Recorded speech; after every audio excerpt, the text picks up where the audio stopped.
And I think it would be great content, but at the end of the day, it just wouldn't make sense for none of the girls. Like, let's be real, they're above that. Agreed. They are mothers. Like, it's done. To do all that, knowing the tension, knowing that it gets real in real life. Yeah. Like, they not. You can dangle all the money in the world. I feel like ain't none of them agreeing to that. Maybe Nicki will agree if she says Trump is gonna sit next to her, but you know. But, and then, Cardi not showing up because she can't stand that motherfucker.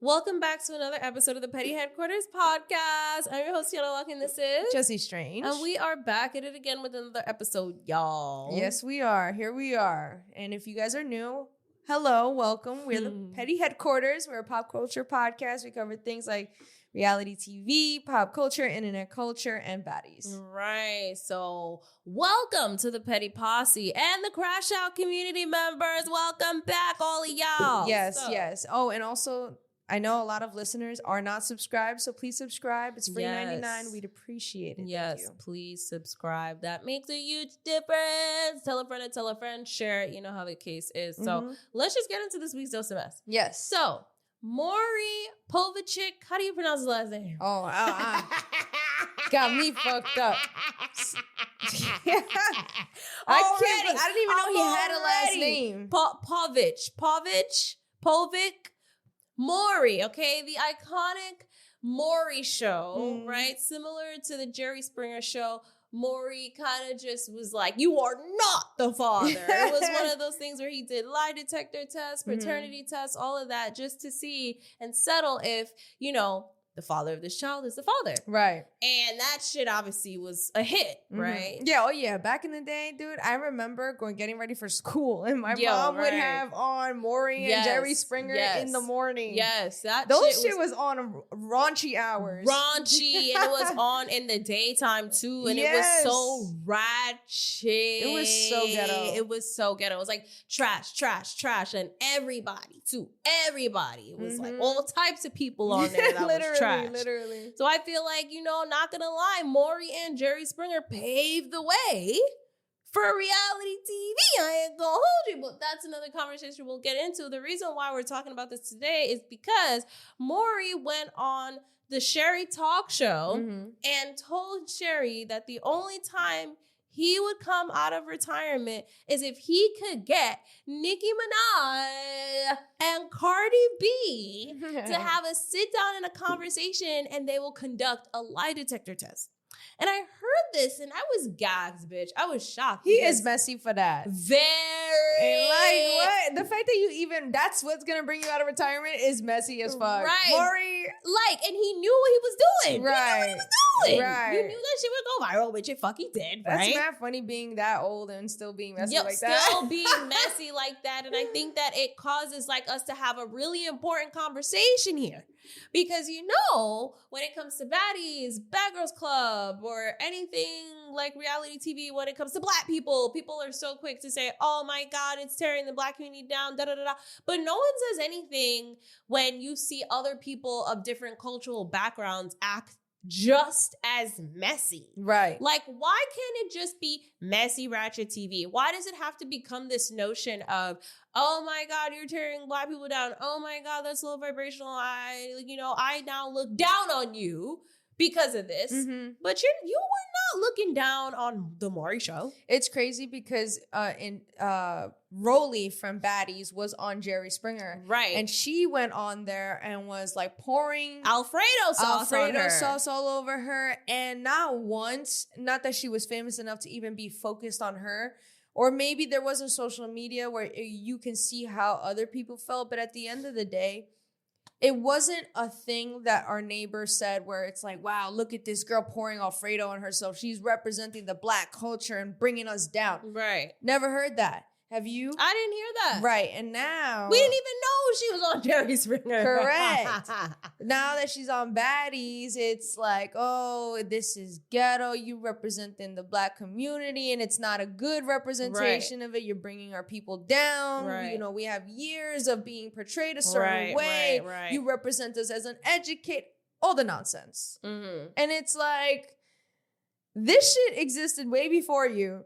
Right. And they're going to exist way after you. And my thing is, Jerry Springer's show was ratchet as fuck. Ratchet. Maury's show was ratchet as fuck, but no one fixed their lips to say anything about them or their platforms. Yeah, because honestly, they are the representation of the show. I mean, but just because they're white and old, that's what I'm saying. Doesn't mean they're not messy or ratchet. Right. But you see how they wouldn't call them that, though. And there would not be this conversation of, oh, you're bringing down the white community, or you're bringing down, like, that conversation wasn't a thing. People just enjoyed that fucking raunchy entertainment, and that's just what it was.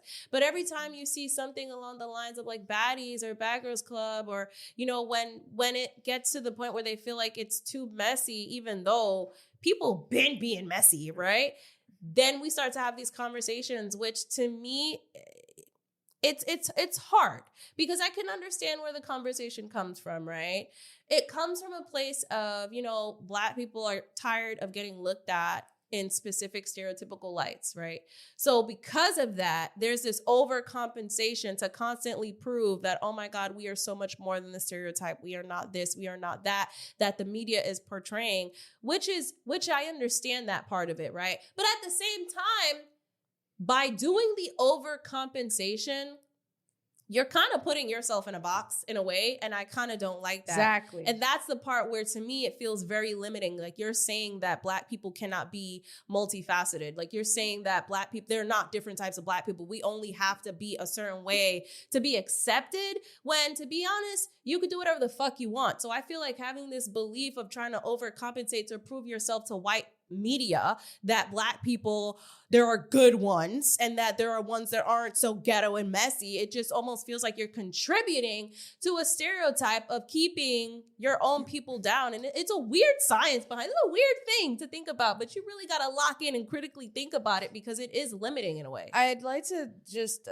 get your opinion on how I see it, because I feel like it's a mindset, and it's a mindset that it comes from a place of historical trauma, right? And shit like that. But, you know, I'd like to say it could be an equivalence to, imagine that the Asians said, why would you become a hibachi chef, when all it does is it exaggerates what Americans believe our culture to be, and it's disrespectful, because we are more than just these loud noises on utensils and shit like that. We're more than just this. But instead of criticizing their own, they're making bread, they're just making money, and that's all it really is. But you don't see that narrative whenever you hear about like hibachi's so normalized, right? Like, I fucking hate hibachi.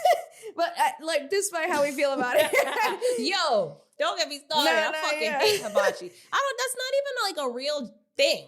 Right. And so I just feel like, again, going back to the same thing, you can look at so many versions of culture and have that same narrative if you really wanted it to be. So I find it interesting that it's predominantly in the Black community that you see that. I could be wrong, and I'm open to criticism and to have that conversation, because, you know, being a Latina, you know, they have novelas, they have their own shit going on, and it's not really a conversation I've heard. But I mean, I'm sure there are people that have said that, but it's not as strong as when you see, you know, Zeus Network doing their thing. Other Black people are like, oh, this is unacceptable. We shouldn't represent ourselves in this light. And they've been saying it even before Zeus Network. So like, they said it with Bad Girls Club. They said it with Love and Hip Hop. They said it with Black Ink. They said it with, of course, when there are specific shows where you see like a huge representation where there's mostly Black individuals or Black women on the show, that's when you hear these conversations. And like you said, going back to what you said you don't hear those things in your community in terms of saying you're bringing us down by doing this. Right, exactly. Like, for example, I think a great example would be 6ix9ine. He is a Mexican rapper. He's Mexican. Mm-hmm. And you don't hear the Mexicans say, you're tearing us down, you're a snitch, because, the streets called him a snitch. Right. But the Mexicans aren't focused on the fact that you're representing Mexico or Mexicans in this light. You're embarrassing us. They actually embraced him when he decided to become a rapper or like do Spanish music. They embraced him. Wow. And he had a bigger audience in Mexico. Wow. So it really is interesting. Like I would like to have a conversation to understand more so why, or people's perspectives on why that is. You know what I mean? Why? I feel like it dates back to a lot, given the history and the trauma and slavery and the mental conditioning of, Black people trying to be accepted by white people, whether you were biracial, mixed with white, whether you passed the brown paper bag test, say work in the house as opposed to working in the field. Right. There was a lot of pitting against each other. There was a lot of mental conditioning to put Black people against each other. The separation with the household slave and the field slave, even though you were both slaves at the end of the day, right? There was a lot of that for more than 400 years, okay? So now when you come to this now, there is a huge divide within the community, and that's what I feel this is. And that's why I say what I say like that. It's limiting to us, because instead of saying, okay, this is their choice. They're consenting to this and they're making money. And at the end of the day, it's entertainment, which there can be obviously some toxic things that we can talk about that you don't agree with, and that's fine. But to sit there and say you're destroying an entire community when there are many different faces and sounds and personality traits to Black people, like it's not 100%. Just, you know what I mean? Yeah. And, I find it funny how it's those same people that'll say, this is a bad representation of us, but then they're also the same people that say, stop tearing down Black men and let Tory Lanez and Diddy, get away with what they got away with. So it's very hypocritical. You know what I'm saying? Like you pick and choose when you want to apply that. And it just seems a little backwards as to like the moral standpoint of things. So like, if you are that type of person to say, you're tearing us down, you're representing us in a bad light, why would you not say the same thing to when Tory Lanez is being accused of shooting Megan? Why wouldn't you say the same thing about Diddy when he's accused of hurting all these victims? You know what I'm saying? So I find it very interesting. I do. And I don't know if it's more of a sexist thing, because again, reality TV, most of these things are girls, right? Let's be real. And who we talk about when they say stop tearing the Black man down, it's always the man. You are eating! You are eating right now! Because this is true. It's a good conversation. This is a great conversation. That's a great fucking point, because you realize when it comes to the Black man, no matter how evil, no matter how fucked up he could be, you're tearing down the Black man. Right? But when it comes to women, we're not listened to. And this goes back to the whole thing of how the Black woman is always like the lowest of the low, the bottom of the barrel, and get treated as such in the media and in all aspects of life, even by their own Black men. Okay, let's call it for what the fuck it is, because that happens a lot. Not saying that every single Black man is like this, but there are a lot that perpetuate those same stereotypes to define why they don't like Black women, which is really interesting. And it's like, if that's not your preference or your type, that's okay. But when you start to name the stereotypes and you're like, this is why, you can see that this is clearly a racial thing now. Like, this is a racial profile thing that you're doing. You didn't really have an experience. So now when they see baddies or when they see Bad Girls Club, it perpetuates the same thing, right? And so this is why you have the same conversation of like, oh, I'm tired of this. Can we get something else? But the reality is we have other things. You just have to look for it. Yeah, I mean, you know what I mean? Yeah, we're in 2026. We're about to be in 2026. The culture has completely, expanded. There's That's more what I'm saying. Like I know it took us a long time to get here, but my thing is like there have been other, like even sitcom TV shows like that explored like Black culture and stuff like that. We've had that. Like, so if you're not watching that or you're not going to there, then I think that's a you thing. Don't really bash what other people like to watch as entertainment and then try to bring down an entire fucking community when at the end of the day, we are like, again, multifaceted. There are Black people in STEM. There are Black scientists. There are like, Black women who love to read. Like, and then there are Black women that are still smart, educated, classy, and still like a little bit of ratchetness on the side here and there. Yeah, and that's okay too. You know what I mean? Like, we don't have to be a specific version just for us to be accepted into the fucking masses. Like, fuck that shit, yo. And to be honest with you, I've met some really great people and wholesome people who are normal as fuck, who are baddies. Right. Literally people with careers. Right, that watch baddies. Literal, like, good careers. Like, what do you call it? Models, therapists, actors. Yeah. I mean... It's crazy. Barbers. The list goes on and on. From all over. So it's like, it's interesting. And it's annoying that we have to like touch on race, but it kind of does become a race thing because the community kind of makes it that way. Like, you know what I mean? They say it's tearing the Black community down. You're spreading, negative connotations about Black women in the media. It becomes that, right? Because of history, because of all of these things. But what bothers me is when Maury said what he said about setting up two Black women to have a conversation in a real beef. This wasn't no internet shit. Real fucking beef. No one said nothing about Maury. Right. And I think that was something that was alarming to me. But if it was a Black woman saying something like this, it would have been a different narrative.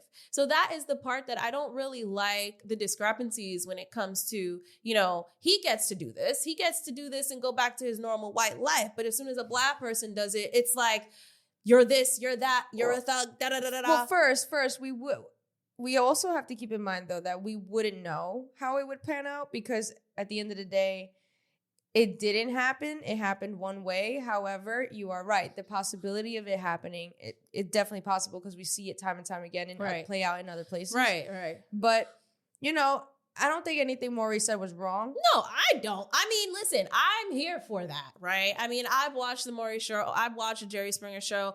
I love what they created. I like that they paved the way. This is no shade to them, but just like the reality of what is. You know what I mean? Mm-hmm. And I just think it's interesting that no one said nothing about him. Mm-hmm. But why is it that when it's Black, all of a sudden the narrative changes? It also is interesting because like DJ Vlad is an example of a white man that kind of benefits off of Black culture when he's white. And so they criticize DJ Vlad, which I don't like him, by the way. Yeah. But this is like, again, me being open-minded enough and open to understand that, there is this double standard. Maybe it's favoritism because Maury's a legend, I guess, like in that field. But when DJ Vlad got involved and when he gets involved, especially in BLM stuff or like shit like that, controversial situations within the community, they're like, oh, look, what do you have business in Black people business or whatever? You shouldn't even be talking on Black people business and shit like that. But it's like, I mean, Maury does the same thing, right? Like, right. This is where it gets a little tricky. I just feel like I hate that the conversation is even a thing. Yeah, I agree. Like, why can't there just be like different forms of media and like we just understand that this is a different form of media? That's it. Like, why does it have to get so deep to the point where you're literally signaling out the race in this area? And it's like, I get it because of history, right? But now this is just entertainment. Like, can I enjoy the entertainment without you making me feel like I'm contributing to tearing down the Black community because I like a little bit of ratchet TV? Like, damn. Yeah, trust me, there's a lot more people out there that are doing worse things to the Black community. Thank you. Yeah. Like, me enjoying a show, I promise you, is not it. Yeah. Like, you know what I mean? It's not like I'm going out there and actually doing these things. And I feel like there are people that have that conception that if you watch that, then you are about that and you're doing that. But not everybody is. There are some people that are, but then there's people that regular, like you said. Mm-hmm. And then there's other people that are of different backgrounds too that watch. And I noticed something too. And I hate to bring this up, but I've noticed that this is a pattern when it's someone that is not Black. They don't get any criticism when they're talking about baddies. And then I don't see it. In the comments, I be looking. I don't see it. But then when it is someone that is Black, there's a mix. It's like sometimes, and especially if you're a woman, oh God, if you're a woman, right? There's like mixed reviews. Then there's hate. Then there's criticism. Then there's agreement. But then there's like mixed reviews coming at, talking about you as a Black woman. It's a lot. So I just think it's just interesting. And it's our own people. And when I say our own people, I mean my own Black people doing it. So to me, it just, why do we do this? Like, can I just watch a show? Like, I don't know. All right, so I do have, I guess, a food for thought, because we know how social media works, right? And I feel like, do you think that it's possible that the reason why you see a majority of Black people criticizing is because not only is a majority of the audience Black people, but also the algorithm, like I just feel like, okay, like if Zeus Network in particular, like let's just say, I don't know their demographic, but I would assume that it's predominantly Black, Spanish audience that watches. Not to say that white people don't or Asians don't, but as far as them being them, I think they're the minority. I would think that they're the minority. So in social media, because social media is not a representation of real life, it's a selective, especially depending on the algorithm. Do you think that the only reason why you see a lot of Black people commenting that and stuff like that are because that's mainly the audience? Like, yeah, I agree. I think so. Duh. So do you think that can skew the perception of also how you feel as well? Because maybe in reality, there aren't many Black people that feel like that. It feels like it's a lot because everyone who feels that way is commenting all at once in one section. But when you really spread the numbers out throughout the entire country or throughout the world, however far Zeus Network goes, what if the numbers is actually small and the social media makes it feel more than what it is? You know what it is? It's because outside of social media, I've experienced this too, where you mention it and people get weird, or they're like, oh, it's just toxic. Oh, it's just low vibrational. Like even at the event, our show, most everybody in the room said like they wouldn't go on a reality TV show because they are coming from the whole perception of it's toxic. And okay, you know, that's fair. It's funny because like when we had certain people at the event, they thought that it was almost like we were gonna fight on the stage because it's fucking weird.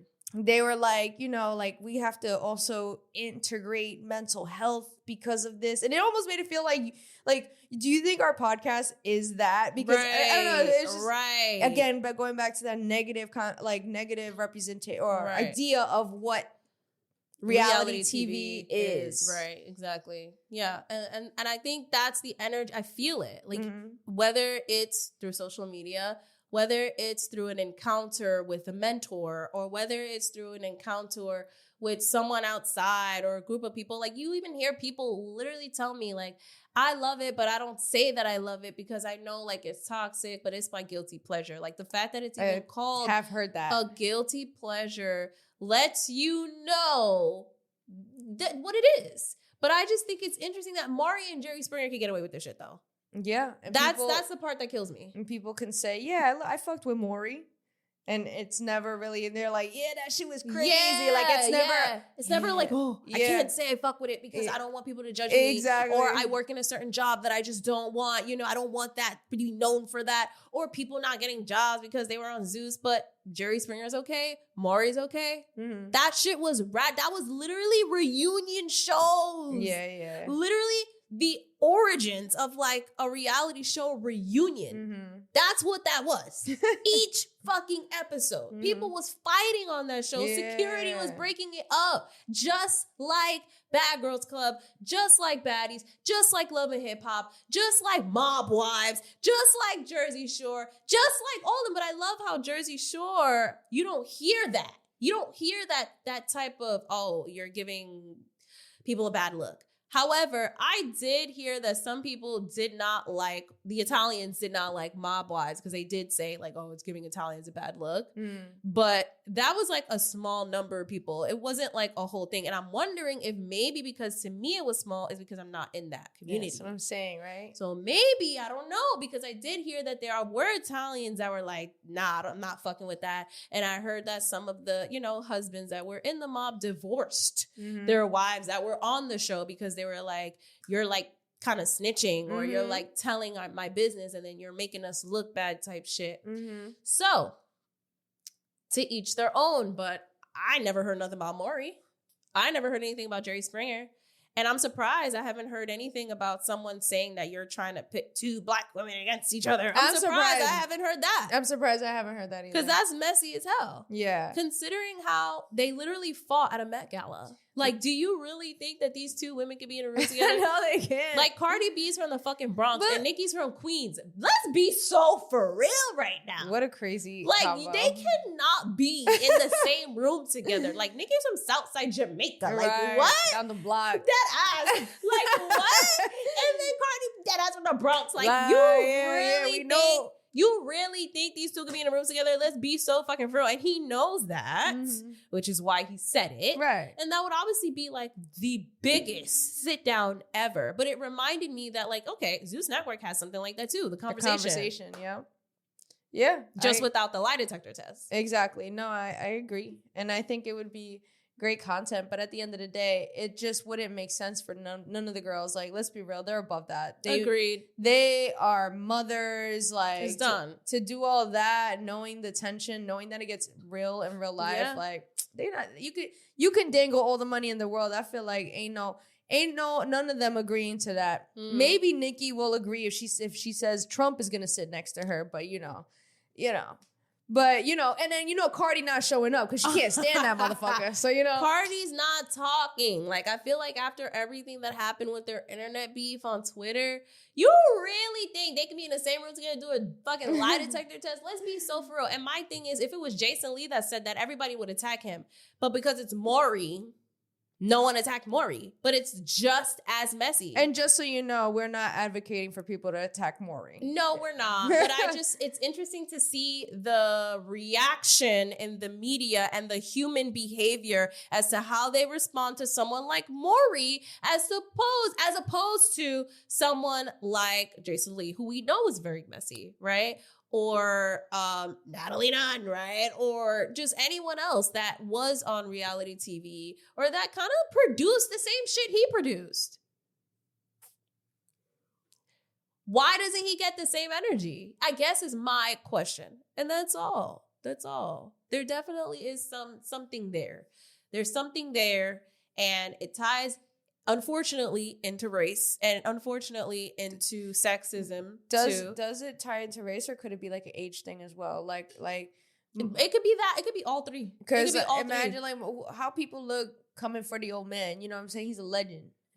He been old. Like, I feel like he's been old doing this shit. He's been old. But my thing, y'all come for everyone else talking about you getting old, stop doing this. Like, y'all come for everyone else. But him, But that was a different time too. So, you know what I mean? That was like a different, like, we knew him old. That's what I'm saying. You were doing this messy shit old. Like, it was iconic for people to run away from the camera after they was like, you are not the father. Like that.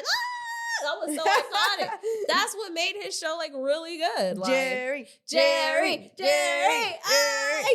The live audience, that ass reunion show. Hell yeah. Like, that shit is the OG. Yeah, I used to play. I'm not gonna lie though. Like, I was young, so like I used to be like, why is this shit on TV? No, I would be invested. Were you? Yeah, I was watching, and then they would have reruns. I would watch every episode. Really? I was into TV. You really have always been about that life. I've always been into ratchet TV, reality TV, all that. It would be in the background, and sometimes I'll watch it. Then I'll be like, "This is nasty. Like, this is so ugly." I would be watching that shit. Do you remember that show Next?